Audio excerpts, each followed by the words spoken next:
के पूछा तो उसने कहा मैं पास हो गई हूँ। याद रखना, परमेश्वर भी यही चाहते हैं। जब आप परीक्षा में गिरे, जब आपने ये पढ़ा प्रार्थना को लिखा मत्ती की किताब 6 अध्याय में, है हमारे पिता तू जो स्वर्ग में, तेरा नाम पवित्र माना जाए, तेरा राज्य आए, जैसी तेरी इच्छा स्वर्ग में पूरी होती है, जैसे पृथ्वी पर भी आज दिन भर की रोटी हमें दे, जैसे हमें अपराधियों को क्षमा किया वैसे आप भी हमारे अपराधों को क्षमा करें, और परीक्षा में ना ले।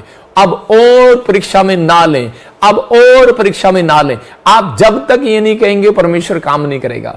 आपकी समझ में आया कि पवित्र आत्मा पिछले साल में परीक्षा में था, मैं इन दिनों में परीक्षा में नहीं पढ़ना चाहता। परमेश्वर मैं पवित्र आत्मा इस साल पिता परमेश्वर मैं जीतना चाहता हूं। परमेश्वर आपको जिताएंगे। परमेश्वर ने कहा कि क्यों कह रहे हो आप कि मैं परीक्षा में पढ़ूं। परमेश्वर मैं परीक्षा में ना पढ़ूं, पवित्र आत्मा मैं प्रार्थना करती हूं। आप इस बात के लिए प्रार्थना करते हैं, परमेश्वर आपकी परीक्षाएं खत्म कर देगा। लेकिन ये यहां पर मेरी बेटी कह रही थी कि पापा मैं परीक्षा दूं। मैं कह रहा हूं कि जब आप स्कूल में अगली क्लास में जाना चाहते हैं तो उसी समय मैंने कहा बेटे ये एंड वाली परीक्षा तेरे को देनी पड़ेगी। तो याद रखना कि हो सकता है, कहता है कि जब आप कोई नया काम कहता आप करना चाहते हैं तो उसी समय